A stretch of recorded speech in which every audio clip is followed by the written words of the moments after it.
Hello friends, मेरा नाम steno Singh है। मैं अभी आपको एक डेमो देने वाला हूँ इस हिंदी आशु लिपि का 140 शब्द प्रति मिनट की गति से। और आपको जो है, आपने काफ़ी सारे बच्चों को देखा होगा, हिंदी आशु लिपि में काफ़ी सारे बच्चों की गति जो है 100 से ऊपर नहीं होती है। लेकिन मैं आज आपको एक डेमो देने जा रहा हूँ जिसमें हिंदी की गति इंग्लिश की स्टेनो के बराबर रखी गई है, यानी कि हिंदी और इंग्लिश दोनों में ही आप 100 से ऊपर लिख सकते हैं, यानी कि 140 और 160 तक की स्पीड तक आप पहुंच सकते हैं आराम से। तो अब मैं स्टार्ट करने जा रहा हूं डिक्टेशन के बाद आपको कुछ टिप्स दूंगा कि स्टेनोग्राफी में क्या हमको करना चाहिए और क्या सावधानियां हमको रखनी चाहिए। तो चलिए अब स्टार्ट करते हैं। हिंदी आशु लिपि लिखते हैं 140 की स्पीड से।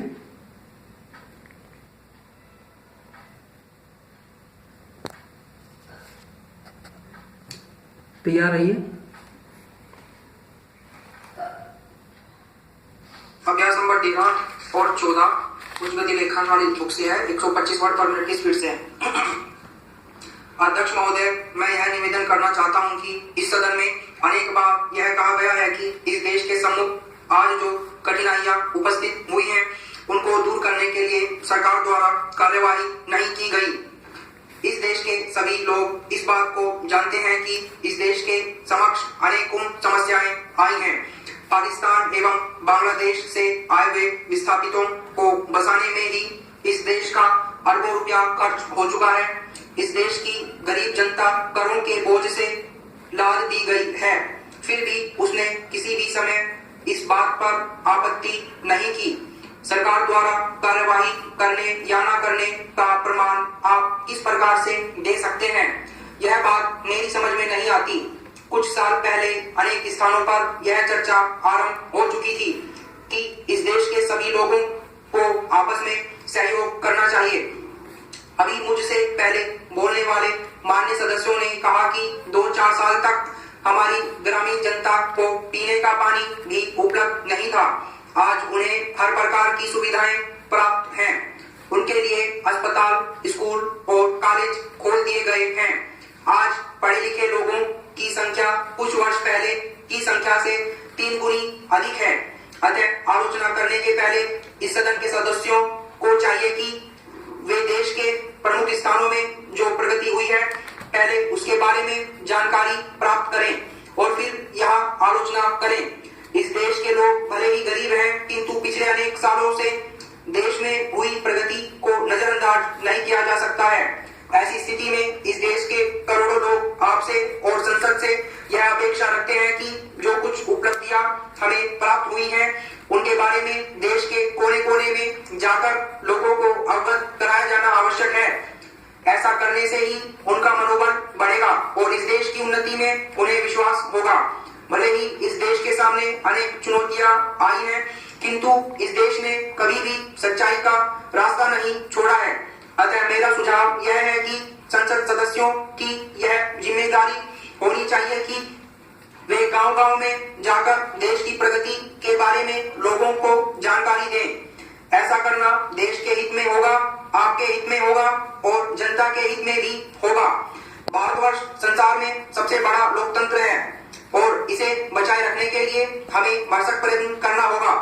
इसके लिए हर एक आदमी का यह कर्तव्य होना चाहिए कि वह अपने हित को ही ध्यान में रखते हुए कार्य न करे, बल्कि देश का हित सर्वोपरि होना चाहिए। यही सच्चे लोकतंत्र का आधार है। इससे देश का नवनिर्माण हो सकेगा और हमारे लोकतंत्र की जड़ें मजबूत होंगी। जब तक देश के नागरिक अपने कर्तव्य के प्रति सजग नहीं होंगे तब तक राष्ट्र की प्रगति नहीं हो सकती। अध्यक्ष महोदय, मुझे इस विषय पर यह कहना है कि हमारे देश के जो माल। तो फ्रेंड्स, आप सबने देखा, मैंने एक 500 वर्ड्स की डिक्टेशन बोली थी, 140 की स्पीड से लिखी गई है। और मैंने उसको एक पेज, जो आप ये देख पा रहे हैं, एक पेज और एक सेकंड पेज और ये फाइनल पेज है, यानी कि थर्ड पेज, उसमें 1, 2, 3, 3.5 लाइन, 3.5 लाइन में मैंने इन 500 वर्ड्स को कंप्लीट कर लिया है। और आपको जो सावधानी में और जो टिप्स हैं वो मैं बताने जा रहा हूँ, ध्यान से सुनिएगा। सबसे पहली बात है कि बहुत से लोगों को आदत होती है या उनके टीचर या मास्टर जो होते हैं वो उनको सिखाते हैं कि स्टेनो लिखते टाइम स्टेनो के पेज को डिवाइड कर लीजिए। इस तरीके से वो बोलते हैं कि ये जो पेज होता है उसको आप डिवाइड करके ये ऐसे डिवाइड करके यहाँ से यहाँ तक ये लिखिएगा, और जब यहाँ से यहाँ पे ख़त्म हो जाएगा तो यहाँ से यहाँ तक स्टार्ट कीजिएगा। ये सबसे बेकार तरीका होता है, इससे आपकी स्पीड कभी भी 100 से ऊपर नहीं आ पाएगी। 100 से ऊपर आप जा ही नहीं सकते हैं इस तरीके से, क्योंकि ये स्टेनो की जो पैड होती है वो बनाई ही इसीलिए गई होती है आपके हैंड के मूवमेंट के आधार पर। आपका हाथ बीचों बीच रहता है, यहाँ से यहाँ तक आप आराम से चल सकते हैं, यहाँ से यहाँ तक।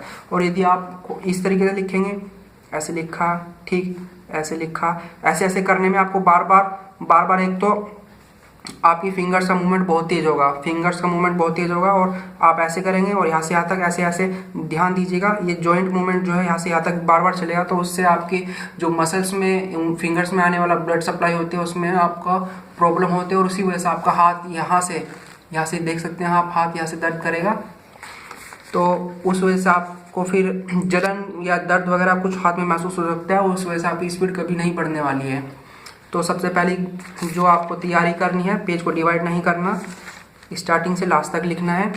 और अब सेकंड बात जो मैं आपको समझाने जा रहा हूँ वो ये है कि आप ध्यान दीजिए, आपकी जो स्टेनो पैड होती है, डिक्टेशन लिखने से पहले आपका जो लेफ्ट हैंड साइड है वहाँ पर आपको कुछ स्पेस छोड़ना है। अगर आप यहाँ पर ज़्यादा स्पेस ना भी छोड़ें तो भी चलेगा, लेकिन जो आपकी राइट हैंड साइड का पेज है, जो आप देख पा रहे हैं मेरी इस आशुलिपि की आउटलाइंस जो मैंने लिखी है आशुलिपि में, वो मैंने यहाँ पर स्पेस छोड़ रखा है। ये देख सकते हैं आप, इतना स्पेस मैंने छोड़ा है, ये स्पेस छोड़ा है। कुछ जगह पर ये स्पेस कम हो गया, जैसे यहाँ पर ये कम हो गया है, यहाँ पर ये कम हो गया है, लेकिन ये स्पेस इसलिए छोड़ना ज़रूरी है आपके राइट हैंड साइड कि अगर आपके कुछ वर्ड्स आते हैं और वो वर्ड्स आपने ज्वाइन कर दिए और कुछ लंबा वर्ड आ गया, तो आप वो ज्वाइनिंग आपकी मिस हो जाएगी, या तो आपकी ज्वाइनिंग मिस हो जाएगी या फिर आपको नेक्स्ट लाइन में लिखना पड़ेगा। इसलिए आपको सावधानी ये रखनी है कि जैसे आप राइट हैंड साइड के यहाँ तक पहुँचे, यहाँ से आप लिखना स्टार्ट कीजिए, यहाँ तक पहुँचते ही इधर मूव हो जाइए, यहाँ तक पहुँचते ही फिर नेक्स्ट लाइन में आ जाइए।